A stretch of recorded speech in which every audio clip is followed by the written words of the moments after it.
Hey guys, I am going to start a read aloud for you all to enjoy at your convenience.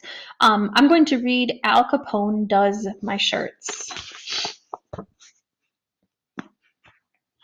right, looks like it's broken up into three different parts.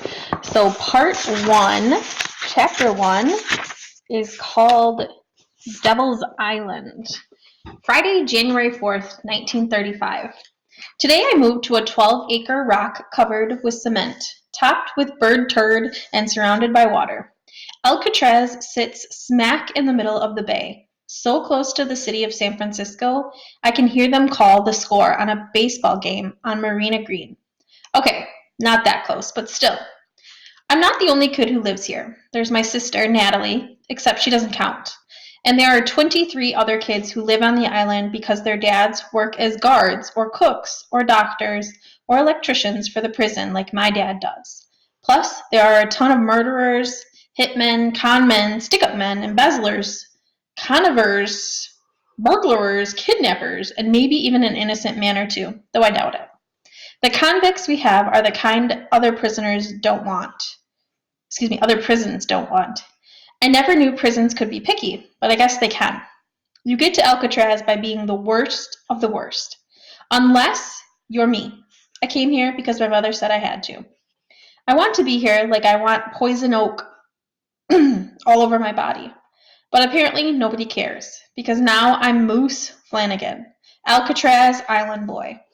Also, my sister can go to the Esther P. Marinoff School, where kids have macaroni salad in their hair and wear their clothes inside out, and there isn't a chalkboard or a book in sight. Not that I've ever been to the Esther P. Marinoff, but all of Natalie's schools are like this. I peek out the front window of our new apartment and look up to see a little glass room lit bright in the dark night. This is the Dock Guard Tower, a popcorn stand on stilts where somebody's dad sits with enough firepower to blow us all to smithereens. The only guns on the island are up high in the towers or the catwalks, because one flick of the wrist and a gun carried by a guard is a gun carried by a criminal. The keys to all the boats are kept up there for the same reason. They even have a toilet in each tower so the guards don't have to come down to take a leak. Besides the guard tower, there's water all around, black and shiny like tar. A full moon cuts a white path across the bay while the wind blows, making something creak and a buoy clang to the distance. My dad is out there too. He has guard duty in another tower, somewhere on the island. My dad's an electrician, for Pete's sake. What's he doing playing prison guard? My mom is in her room unpacking, and Natalie's sitting on the kitchen floor, running her hands through her button box. She knows more about those buttons than it seems possible to know. If I hide one behind my back, she can take one look at the box and name the exact button I have. Nat, you okay? I sit down on the floor next to her. Moose and Natalie go on a train. Moose and Natalie eat meatloaf sandwich. Moose and Natalie look out the window. Yeah, we did all that. And now we're here with some swell fellows like Al Capone and Machine Gun Kelly. Natalie Flanagan's whole family. Well, I wouldn't exactly say they're family, more like next door neighbors, I guess. Moose and Natalie go to school, she says. Yep, but not the same school, remember? You're going to this nice place called the Esther P. Marinoff. I try to sound sincere. Nice place, she repeats, stacking one button on top of another. I've never been good at fooling Natalie. She knows me too well. When I was 5, I was kind of a runt, smallest kid of all my cousins, shortest kid in my kindergarten class, and on my block, too.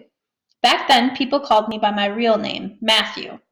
Natalie was the first person to call me Moose. I swear I started growing to fit the name that very day. Now I'm 5'11" and a half inches, as tall as my mom and a good 2 inches taller than my dad.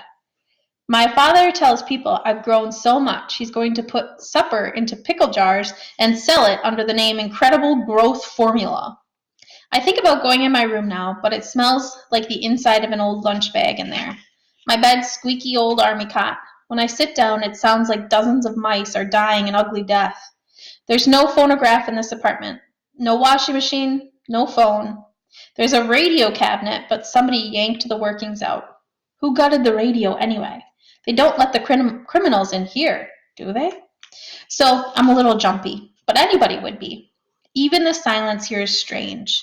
It's quiet, like something you can't hear is happening.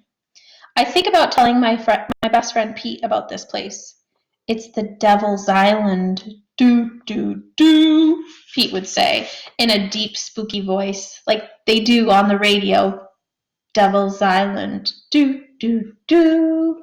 I whisper, just like Pete. But without him, it doesn't seem funny. Not funny at all. Okay, that's it. I'm sleeping with my clothes on. Who wants to face a convicted felon in your pajamas?